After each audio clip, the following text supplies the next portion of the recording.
உங்களுக்கு பிரச்சனை இல்லைன்னா கடவுளுக்கே அர்ச்சனை இல்லை, கிடையாது. அதுதானே? அப்போது இந்த மாந்தி தோஷத்தை உண்மையாலுமே நீங்கள் ஆத்மாவை எடுத்து அடக்கம் பண்ணி அந்த ஆத்மா மோட்சத்துக்கு போயிருச்சுன்னா, இந்த பரிகாரம் பண்ணினது வந்து எப்போ தெரிஞ்சுக்க முடியும்னு கேட்டிங்கன்னா, அவருடைய குழந்தைகளுக்கு கல்யாணம் பண்ணி வச்சு அவருக்கு பிறக்கிற குழந்தைக்கு லக்கணத்தில் மாந்தி தோஷம் வராதுங்க. என்னங்கம்மா? அருமை ஐயா, அருமை. ஏன்னா இவங்க இந்த தலைமுறையில் செஞ்சுட்டா அடுத்த தலைமுறைக்கு இந்த மாந்தி கட்டாயிரும். அப்போ அந்த மாந்தி தோஷம் வராது.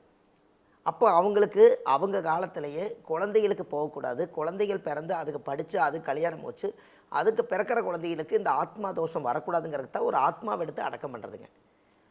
அதனால தான் அந்த மாந்தி தோஷங்கிறது ஒரு விஷயம். அதுக்கு ஒரு கோவில் வச்சுருக்கிறேங்க. இந்த மாந்தி தோஷத்துக்குன்னே ஒரு கோவில் வச்சுருக்கேன். திருநெல்வேலி மாவட்டம் கூடங்குளம் விஜயாபதி விஸ்வாமுத்தருடைய ஆலயம்.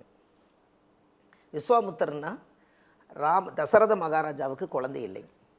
அப்போ தசரத மகாராஜாவுக்கு குழந்தை இல்லாதனால விஸ்வாமுத்தர் வந்து அந்த வீட்டுக்கு குடும்ப ஜோசியராக இருந்திருக்காருங்க. ஒரு நாட்டுக்கே அரசனாக வாழ்ந்தவர்.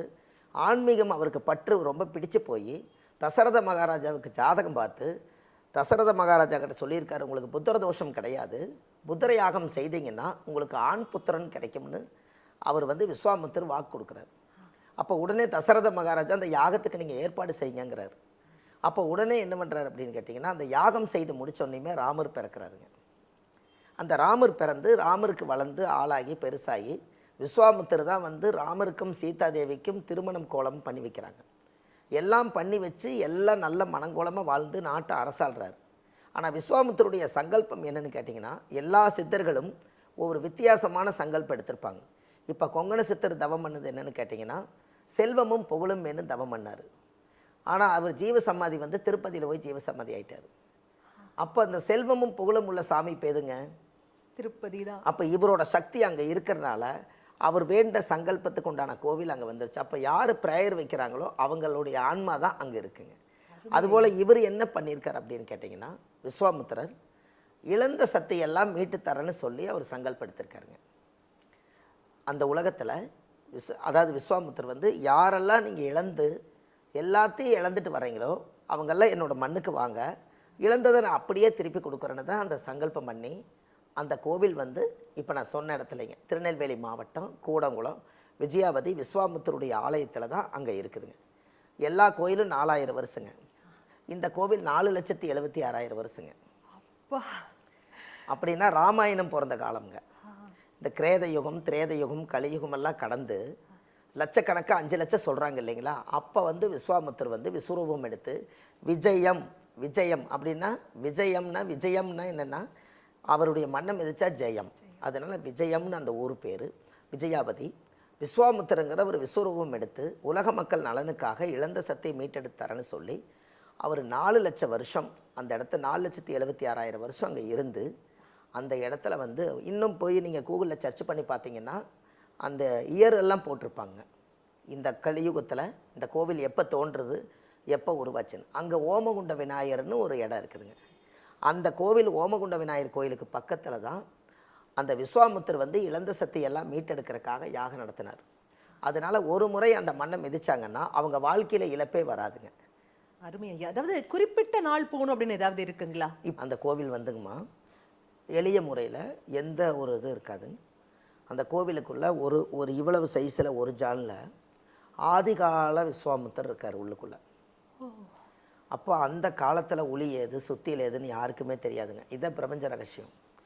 அந்த ஒரு அடி விஸ்வாமுத்தருக்கு ஓமகுண்ட விநாயகர் கோயிலுக்குள்ளே இருக்கார். அதுதான் ரொம்ப சக்தி வாய்ந்த ஒரு விஸ்வாமுத்திரர். காலப்போக்கில் விஸ்வாமுத்திரர் வந்து மறுபடியும் பெருசாக ஒன்று செஞ்சு இந்த உலகத்துக்காக பெரிய பூஜை நடந்துட்டுருக்குதுங்க. அந்த ஆதிகால விஸ்வாமுத்தர் வந்து ஓமகுண்ட விநாயகர் கோயிலுக்குள்ளே இருக்காங்க. அதுக்கு நேர் ஒரு ஜானில் அவர் உருவாக்கின ஸ்ரீ சக்கரம் அதுக்குள்ளே இருக்குதுங்க. அதை ஒரு தடவை கை வச்சா 12 வருஷம் பவருங்க. ஒரே ஒரு முறை கை வச்சாங்கன்னா 12 வருஷம் பவருங்க. நம்ம கர்மவையெல்லாம் அது இழுத்துரும். எதுக்காக அவர் அந்த ஸ்ரீ சக்கரத்தை உருவாக்கி வச்சுட்டு போனார்னா, பிரபஞ்சத்தில் இருந்து எல்லா சக்தியும் அவருக்கு வந்து ஜீவசமாதி எங்கேன்னு தெரியல. அதனால் அவர் என்ன பண்ணிட்டார்னா அவருடைய ஆன்மாவை எல்லாமே அந்த சக்கரத்தில் இறக்கி வச்சுட்டு போயிட்டார். இங்கே அதுதான் இப்போ இது ரொம்ப ஃபேமஸுங்க. அந்த ஸ்ரீசக்கரம் அது அவ்வளோ சீக்கிரம் யாரும் உள்ளுக்குள்ளே போய் தொட முடியாது. அதுக்குள்ளே பிராப்தமாக உள்ளே வச்சுருக்காங்க. ஒரு தடவை தொட்டால் 12 வருஷம் பவருங்க. அந்த கையில் இருக்கக்கூடிய ரேகை அப்படியே இருக்குது. இந்த கையில் என்ன தோஷம் இருந்தாலும், நம்ம என்ன ராசி இல்லாத மனிதன் சொன்னாலும் கூட, ஒரு காலத்தில் நம்ம ராசி இல்லாதவங்களாக பிறந்துட்டோம்னு சொன்னாங்க கூட, அந்த புனிதமான இடத்துக்கு போயிட்டு வந்தால் நம்ம ஒரு கைராசியான மனுஷியாக மாறிடுவோங்க. விதியையே மாற்றக்கூடிய வல்லமை படைத்தது. ஆமாங்க. அது வந்து அவங்க அந்த காலத்தில் அந்த அந்த ஒரு பவர் வந்து அவர் கொடுத்துருக்காரு. உலக மக்கள் நலனுக்காக இழந்த சக்தியை மீட்டெடுக்கிறதுக்காக யாரும் செய்யலைங்க. ஒரு நகை காணா போச்சுங்களா, அந்த கோயில் போயிட்டு வந்தால் அது இழந்ததை மீட்டெடுத்துடலாம். ஒரு கணவனை இழந்து போனீங்களா, பிரிஞ்சிருக்கிறாங்க, அங்கே போயிட்டு வந்தால் இழந்தது மறுபடியும் சேர்ந்துடும். ஒரு கணவன் மனைவிக்குள்ளே ஒரு கருத்து வேறுபாடு வருதா, அந்த விஸ்வாமித்திரடைய மண்ணுக்கு போகும்போது பவர். இன்னமும் பார்த்தீங்கன்னா ஒரு 10 அடிக்கு கீழே அந்த ஊரில் கோயிலில் எங்கேயோ ஒரு பக்கம் தோன்றாங்க, இன்னும் கருப்பு கருப்பாக சாம்பல் வருதுங்களாமா. அப்போ அந்த ஊரில் எத்தச்சோடு யாகம் பண்ணியிருப்பாங்கன்னு யாருக்கு தெரியல. இந்த கோவிலை பற்றி இன்றைக்கி பௌர்ணமி அன்னைக்கு பார்த்தீங்கன்னா, இதை உலக மக்களுக்காக இதை சொன்னதுனால இன்றைக்கி 2000 பேர் பௌர்ணமி அன்னைக்கு அன்னதானம் சாப்பிட்றதுக்கு அங்கே ரெடியாக இருக்காங்க. அன்னதானம் நடந்துக்கிட்டே இருக்குதுங்க.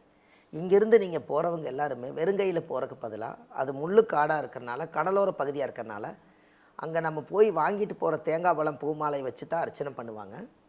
அங்கே ஏதாவது நம்ம வயிற்றுக்கு ஏதாவது சாப்பாட்டுக்கு ஏதாவது அன்னதானம் செய்யணுன்னா கொஞ்சம் அரிசி பருப்பு காய்கறி வாங்கி கொண்டு போய் வெறுங்கையில் போகாமல் விஸ்வாமித்திரருக்கு நீங்கள் கொடுத்துட்டு வந்தால், அந்த கோவிலுக்கு பசியோடு வர்றவங்களுக்கு சமைச்சு சாப்பாடு செஞ்சு அன்னதானம் பண்ணுறாங்க.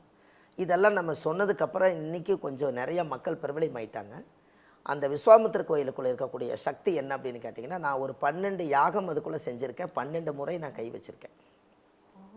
இந்த 2000 பேர் வந்து இவ்வளவு பிரபலமானது வந்து இந்த ஒரு வருஷ காலத்துக்குள்ளே நிறைய கூட்டம் வந்துருச்சுங்க. யூடியூப்பில் விஸ்வாமித்திரக்கு போயிட்டு வாங்கன்னு சொன்னேன்.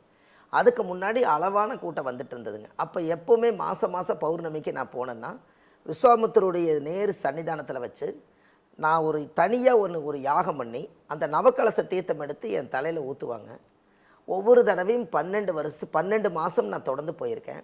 12 முறை அவங்களுடைய கோவிலில் அர்ச்சகருடைய அனுமதி கேட்டு, இந்த மாதிரி நான் ஒரு ஜோசியருங்க, 4 பேர்த்துக்கு நான் ஒரு 90 கொடுக்கணும், 4 பேர்த்துக்கு நான் ஆசீர்வாதம் பண்ணணும், எங்கிட்ட ஜாதகம் பார்க்க வர்றதுனால கொஞ்சம் அனுமதி கொடுங்கன்னு சொல்லி அவங்ககிட்ட கேட்டு அந்த ஸ்ரீ சக்கரத்தை தொட்டதுக்கப்புறம் இன்றைக்கி வந்து புதியுகம் சேனலு, இந்த மாதிரி யூடியூப் சேனலு, இதுகளையெல்லாம் நான் வர்றேங்க. அப்போ இந்த மாற்றம் நமக்கு இருக்குது இல்லைங்களா? முதல் நம்ம எப்படி இருந்திருப்போம், இப்போ நம்ம எப்படி இருக்கிறோங்கிற வளர்ச்சி வச்சு தானே நம்ம சொல்ல முடியுங்க. அப்போ அன்னைக்கு போகும்போது புதியுகம் சேனலில் நம்ம தினந்தோறும் வர்ற மாதிரி இல்லைங்க.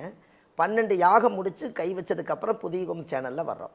அப்போ விஸ்வாமித்திரர் என்ன விஸ்வரூப வளர்ச்சி என்ன கொடுக்குறாருன்னா, நல்ல ஒரு ஜோதிட கருத்துக்களை எல்லாம் உலக மக்களுக்கு நீங்கள் இன்னும் கொஞ்சம் உயர்ந்து போய் உட்காந்து சொல்லுங்கள் அப்படிங்கிற ஒரு வளர்ச்சியை நமக்கு கொடுக்குறாரு. அதை நம்ம சொன்னோம்னா, நம்ம இவர் வந்து இந்தளவுக்கு சொல்லும்போது அப்போ நம்மளும் ஒரு முறை அந்த கோயிலுக்கு போய் நம்ம சாமிக்கு தேங்காய் வளம் பூமாலை கல்கண்டு வாங்கி அர்ச்சனை பண்ணி அந்த கோவிலில் சாமி கும்பிட்டு வந்தால் நம்மளுக்கும் இழந்த சக்தி மீண்டும் வரும்னு எல்லாரும் போவாங்க இல்லைங்களா? நிச்சயமா இல்லைங்களா? அப்போது இவங்களுக்கு பாருங்கள், லக்கணத்தில் மாந்தி இருக்கிறவங்களுக்கு அந்த கோவிலில் பூஜை புனஸ்தானங்கள் நடந்துக்கிட்டே இருக்குதுங்க. அப்போ மாந்தி தோஷம் இருக்கிறவங்க அந்த கோவிலுக்கு எதுக்காக போகணும் அப்படின்னா, இந்த மாந்தி கோயிலை வந்து விஸ்வாமித்திரருக்கு நம்ம வந்து முதல் முறையாக இந்த ஆதிகால பரிகார புத்தகத்திலே எழுதியிருக்கிறேங்க. இந்த புத்தகம் எழுதி ரொம்ப நாள் ஆகுது. அதிலேயே விஸ்வாமித்திரர் கொடுத்துருக்கேன். எப்படி கொடுத்துருக்கார் அப்படின்னு கேட்டிங்கன்னா, இந்த மாந்திக்கு ஒருத்தர் கேட்டார், மாந்திக்கும் விஸ்வாமித்திரருக்கும் உங்களுக்கு என்ன தொடர்புன்னு கேட்டார். அப்போ நான் ஒரு வார்த்தை சொன்னேன், ராமர் வந்து எல்லாம் வாழ்ந்து ராமரவே வந்து புத்திரயாகம் செய்து விஸ்வாமித்திரருடைய ஆசீர்வாதத்தில் தான் ராமர் பிறந்தார், வளர்ந்தார், நாட்டை ஆண்டார். அவருக்கு பல சோதனைகள் நிறையா இருந்தது. அவர் வந்து இந்த கோச்சாரத்தில் குருகள் வர்ற மாதிரி ஜென்ம ராமர் வனத்திலே சீதை சிறை வைத்ததும், தீதிலாதொரு 3 துரியோதனன் படைமாண்டதும், இன்மை 8 வாலிப பட்டம் இழந்து போனதும், ஈசனா ரூபத்திலே தலையோட்டில் பிச்சை எடுத்ததும், தர்மபுத்திர நாளிலே வனவேசப்படி போனதும், சத்தியமா முனியாற்றிலே யானை காலி தலை வீழ்ந்ததும், உண்மை உற்றிட ராவணன் முடி 12 விழுந்ததும். அருமை அருமை அருமை அப்பா. அப்போது ராமர் வந்து சீதாதேவியை கடத்திட்டு போனதுனால, ராவணன் வந்து கடத்திட்டு போனதுனால ராமர் பல நாள் பழி வச்சு ஒரு நாள் போய் ராவணனை கொல்றார். அதை கொன்ன உடனே அந்த ஆத்மா தோஷம், ஒரு ராவணேஸ்வரன்கிறவர் ஈஸ்வர பட்டம் படித்தவர், அது உலகத்துக்கே பெரிய 9 நவகிரகத்தையும் கட்டி ஆளக்கூடிய சக்தி ராவணனுக்கு இருந்திருக்குதுங்க. அந்த ராவணனுடைய சக்தி, அந்த ஆத்மா தோஷம் இவர் கொன்னதுனால அந்த பிரேத தோஷம் ராமருக்கே வந்துருச்சு. பிரம்மகத்தி தோஷம் ப்ளஸ் பிரேத தோஷம். பிரம்மகத்தி என்பது என்ன? பிரம்மைனா மனநிலை சரியில்லாமல் சுயபுத்தி இழந்து என் மனைவியை நீங்கள் எப்படி கொண்டுட்டு போய் இப்படி கடத்தி வைக்கலான்னு சொல்லி ஒரு பக்கம் ஒரு கோபம், இன்னொரு பக்கம் என்னுடைய மனைவியை கொண்டுட்டு போனதுனால நான் அழிச்சே தீர்வுன்னு அவரோட வேகம். இந்த ரெண்டும் சேர்ந்து 2 தோஷம் ஒன்றா பிடிச்சது. பிரம்மை இழந்ததுனால பிரம்மகத்தி தோஷமும், அந்த ஆத்மா இறந்ததுனால பிரேத தோஷம் ரெண்டும் இருந்ததுனால லக்னத்தில் மாந்தி இருக்கிறவங்க பிரேத தோஷம் இருக்குது. அதனால ராமரே போய் விஸ்வாமித்திரர்கிட்ட சொல்லி என்னுடைய சுயபுத்தியெல்லாம் நான் இழந்துட்டேன், இனிமேல் எனக்கு இழந்த சக்தியெல்லாம் வரணுன்னா நான் உங்களை தவிர நான் எங்கே போகிறதுன்னு கேட்டங்காட்டி அந்த கோவிலில் நவக்கலச பூஜை பண்ணி அந்த தீர்த்தம் எடுத்து விஸ்வாமித்திரர் ராமர் தலையில் ஊற்றினோன்னே ராமருக்கே பிரேத தோஷம் நிவர்த்தியாச்சு. அதனால லக்னத்தில் மாந்தி இருக்கிறவங்க விஸ்வாமித்திர கோயில் ஒரு முறை போயிட்டு வந்தால் அந்த ஜாதகத்தில் மாந்தி பிரேத தோஷம் நிவர்த்தியாகும். அருமை ஐயா. விஸ்வாமித்ரர் எப்படி அன்னைக்கு வந்து குல குருவாக நின்று தசரதர் குலத்தையே காத்தாரோ, அதே மாதிரி அகிலத்தின் குருவாக நின்று நீங்க எங்களுக்காகவே எங்க வாழ்க்கையில வரக்கூடிய எல்லா பிரச்சனைகளையும் போக்கக்கூடிய அற்புதமான விளக்கம் கொடுத்தீங்க. அதாவது வாழ்க்கையில ஏமாற்றத்தை மாற்றமாக மாற்றி அந்த மாற்றத்தையும் ஏற்றமாக எடுத்து சென்ற பெருமை உங்களையே சேரும் அப்படின்னு சொல்லணும் ஐயா. கோடான கூடிய அன்பு நெஞ்சங்கள் அனைவர் சார்பாகவும் சிரம் தாழ்ந்த நன்றிகள். ரொம்ப நன்றிங்கம்மா, ரொம்ப நன்றிங்கம்மா, வணக்கங்கம்மா. என்னங்க இவ்வளவு தெளிவான விளக்கங்கள் நம்ம ஐயா நமக்காகவே கொடுத்தாரு இல்லையா? லக்னத்துல மாந்தை இருக்குன்னு எல்லாருமே நம்மள மிரட்டிட்டு இருந்தாங்கல்ல, அதுக்காக நீங்க இங்க அங்க எங்கேயோ ஓட வேணாங்க. ரொம்ப சிம்பிளா இந்த கோவிலுக்கு போங்க, அன்னதானத்திற்கு உணவு வகைகள் வாங்கி கொடுங்க, அதுவே உங்களுடைய வாழ்க்கையை மேம்படுத்தும் அப்படின்னு ரொம்ப சிம்பிளான ஆனா ரொம்பவே வலுவான ஒரு விளக்கம் நமக்காகவே கொடுத்தாரு. இதே மாதிரி இன்னும் அடுத்த எபிசோட்ல சுவாரஸ்யமான விளக்கங்கள் நிறைய ஐயா நமக்காகவே கொடுக்க போறாரு. அதனால எங்கேயும் போயிடாதீங்க. மறக்காம நம்ம வள்ளுவர் வாக்கு யூடியூப் சேனலை லைக் பண்ணுங்க, ஷேர் பண்ணுங்க, சப்ஸ்கிரைப் பண்ணுங்க. மீண்டும் சந்திப்போம். அதுவரை நன்றி, வணக்கம். அனைவருக்கும் வணக்கம். இந்த பதிவை எல்லா மக்களும் கேட்டு எல்லாரும் வாழ்க்கையில் ஒரு முறை விஸ்வாமித்தருடைய ஆலயத்துக்கு போய் சாமிக்கு தேங்காய் பழம் மாலை கல்கண்டு வாங்கி அர்ச்சனை பண்ணி பௌர்ணமி அன்னைக்கு ஒரு இரவு கொஞ்ச நேரம் அந்த கோவிலில் இருந்து விஸ்வாமித்தருக்கு 27 விதமான அபிஷேகம் பண்ணுறாங்க. அதையெல்லாம் பார்த்து அந்த விஸ்வாமித்திர மேலே அபிஷேக திருநூறை கொட்டி பௌர்ணமி எண்ணெய்க்கு மட்டும் அந்த திருநூறை கொடுக்குறாங்க. அதை நீங்கள் கையில் வச்சிருந்தாலே 1 கோடி பாவ நிவர்த்தியாகும் என்று சொல்லி பாரம்பரிய திருவள்ளுவர் குலத்தில் பிறந்த அடியன் சுபமாரிமுத்து ஆத்துமாத்துமாக இந்த பதிவை உங்களுக்கு கொடுக்குறேன். எல்லா மக்களும் பலனடையணும் என்று சொல்லி வாழ்வது ஒரு முறை, வாழ்த்தட்டும் தலைமுறை. நன்றி, வணக்கம். நம்முடைய சுப மாரிமுத்து ஐயா அவர்களின் 30 ஆண்டுகால ஜோதிட ஆராய்ச்சியின் விளைவாக பெற்ற பிள்ளையான இந்த ஆதிகால பரிகாரங்கள், அதுவும் 1736 பரிகாரங்கள் அடங்கிய இந்த ஆன்மீக புத்தகம் உங்க வீட்டில் இருந்தாலே உங்களுக்கு நல்லது பண்ணுங்க. இந்த புத்தகம் உங்களுக்கு வேணும்னா நேரடியாகவோ இல்லை ஆன்லைன் வாயிலாகவோ நீங்கள் வாங்கலாம். நேரடியாக நீங்கள் வாங்கணும்னா திருப்பூர்லேயோ இல்லை சென்னை வடபழனி ஆஃபீஸ்க்கோ வந்து வாங்கலாம். இந்த புத்தகம் உங்கள் வீட்டுக்கே கொரியர் மூலமாக அனுப்பப்படுங்க. வாழ்த்துக்கள், நன்றி.